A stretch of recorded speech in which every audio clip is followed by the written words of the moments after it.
तो 2026 में भी आप इमेजेस और वीडियोस को एक एक करके जनरेट करते हैं, जिससे आपका बहुत ज्यादा टाइम वेस्ट हो जाता है। तो आज मैं आपको दो ऐसे एआई टूल्स बताने वाला हूं, जहां आप बस अपना प्रॉम्प्ट पेस्ट करोगे और इमेजेस से लेकर वीडियो तक सब कुछ ऑटोमेटिक जनरेट हो जाएगा, वो भी फ्री में।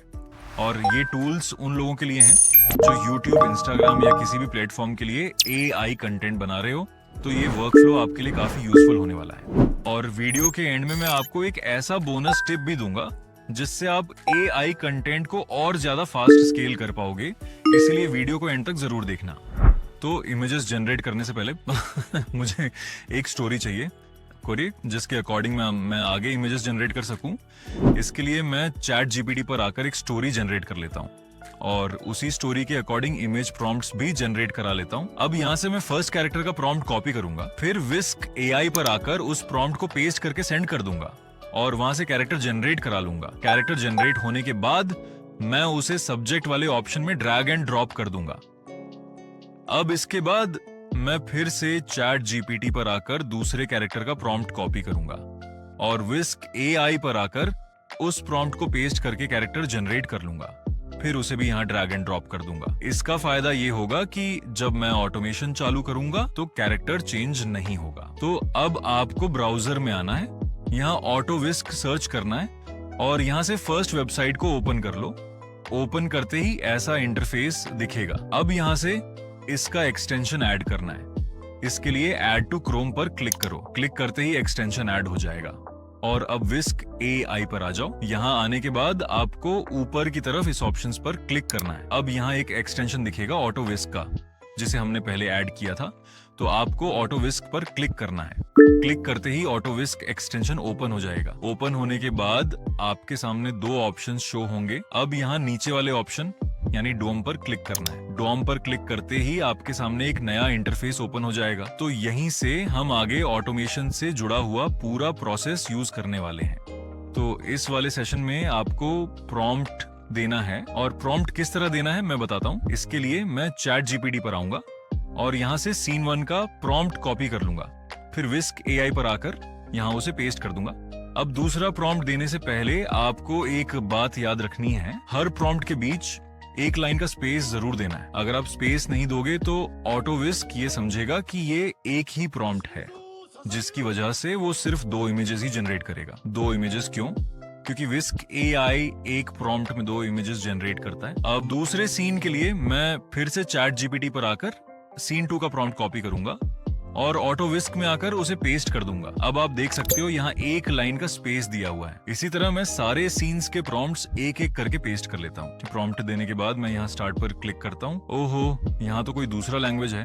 तो मैं यहाँ से बैक होकर ऊपर की तरफ यहाँ क्लिक करके लैंग्वेज को इंग्लिश कर देता हूँ। इसके बाद दूसरे वाले ऑप्शन यानी डियोम पर क्लिक कर देता हूँ। अब यहाँ देखो, जो मैंने प्रॉम्प्ट पेस्ट किया था वो अभी भी यही है। तो अब मैं यहाँ स्टार्ट पर क्लिक करूंगा। क्लिक करते ही आपको 2 ऑप्शंस दिखेंगे।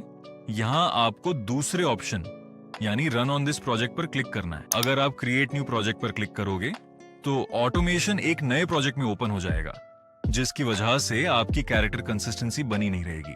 अब देखो, जैसे ही मेरा ऑटोमेशन ऑन होता है, विस्क एआई मेरे प्रॉम्प्ट के अकॉर्डिंग इमेजेस जनरेट कर रहा है और साथ ही डाउनलोड भी ऑटोमेटिक हो रहा है। आपको कुछ भी नहीं करना है, सब कुछ ऑटोमेटिकली हो जाएगा। और सारी इमेजेस जनरेट होने के बाद आपको उस फोल्डर को ओपन करना है जहां ये सारी इमेजेस सेव हुई हैं। अब यहाँ आपको सारी इमेजेस को सीन के अकॉर्डिंग रीनेम करना है। जैसे ये सीन 1 की इमेज है तो मैं इसे सिर्फ 1 लिखकर सेव कर लूंगा। अब आप सोच रहे होंगे मैं ऐसा क्यों कर रहा हूं, तो इसका रीजन आपको वीडियो जनरेट करते टाइम खुद समझ आ जाएगा। इसी तरह मैं दूसरी इमेज को भी रीनेम करूंगा। विस्क एआई एक प्रॉम्प्ट में जो 2 इमेजेस जनरेट करता है वो दोनों यहाँ डाउनलोड हो चुकी होंगी, तो आपको उनमें से एक इमेज को डिलीट कर देना है। इसी प्रोसेस से आपको सारी इमेजेस को सीन के अकॉर्डिंग रीनेम कर लेना है। इतना करने के बाद अब इन सारी इमेजेस को वीडियो में कन्वर्ट करना है, वो भी सिर्फ एक क्लिक में। इसके लिए आपको फिर से अपने ब्राउजर पर आना है और इस बार सर्च करना है ऑटोमेटा और यहाँ से फर्स्ट वेबसाइट ओपन कर लेना है। वेबसाइट ओपन होते ही आपको बिल्कुल पहले जैसा सेम इंटरफेस दिखेगा। अब यहाँ भी आपको उसी तरह ऐड टू क्रोम पर क्लिक करना है और फिर ऐड एक्सटेंशन पर क्लिक करके इस एक्सटेंशन को ऐड कर लेना है। उसके बाद आपको मेटा एआई पर आना है, फिर वहां ऑटो मेटा एआई एक्सटेंशन को ओपन करना है। ओपन करते ही यहाँ एक ब्लैंक सा इंटरफेस दिखेगा। इसे ठीक करने के लिए आपको क्रिएट पर आना है। क्रिएट पर क्लिक करते ही इंटरफेस सही हो जाएगा। अब यहाँ भी उसी तरह प्रॉम्प्ट पेस्ट करना है। हर प्रॉम्प्ट के बीच एक लाइन का स्पेस जरूर देना है। इसके बाद स्टार्ट पर क्लिक कर देना है। क्लिक करते ही इसका भी ऑटोमेशन चालू हो जाएगा और यहाँ मेटा एआई आपको प्रॉम्प्ट के अकॉर्डिंग वीडियो जनरेट करके दे देगा, यानी टेक्स्ट टू वीडियो। अब अगर आप सारी इमेजेस को वीडियोस में कन्वर्ट करना चाहते हो तो यहाँ सिलेक्ट मल्टीपल इमेजेस पर क्लिक करना है, लेकिन उससे पहले आपको बगल में दिख रहे A to Z वाले ऑप्शन को समझना होगा। अगर इसे नहीं समझा तो इमेजेस प्रॉम्प्ट के अकॉर्डिंग वीडियो में कन्वर्ट नहीं होंगी। जब आप इस ऑप्शन पर क्लिक करते हो तो यहाँ 4 ऑप्शंस दिखाई देंगे। ओल्डेस्ट चुनने पर जो इमेजेस सबसे पहले डाउनलोड हुई होंगी वो प्रॉम्प्ट 1 के अकॉर्डिंग वीडियो में कन्वर्ट होंगी। न्यूएस्ट चुनने पर जो इमेजेस बाद में जनरेट हुई होंगी वो प्रॉम्प्ट 1 के अकॉर्डिंग वीडियो में कन्वर्ट होंगी। ZA चुनने पर जो इमेजेस आपने सीन के अकॉर्डिंग नंबर से रीनेम की थी वो उल्टे ऑर्डर में प्रॉम्प्ट 1 के अकॉर्डिंग वीडियो में कन्वर्ट होंगी, यानी सीन 20 की इमेज सीन 1 के प्रॉम्प्ट से वीडियो में कन्वर्ट हो जाएगी।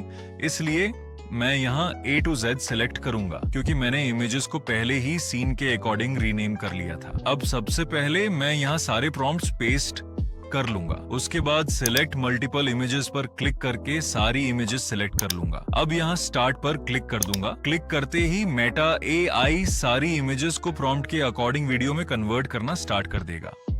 और अगर आप मोबाइल में करना चाहते हो तो आपको बस एक अलग ब्राउजर की जरूरत होगी।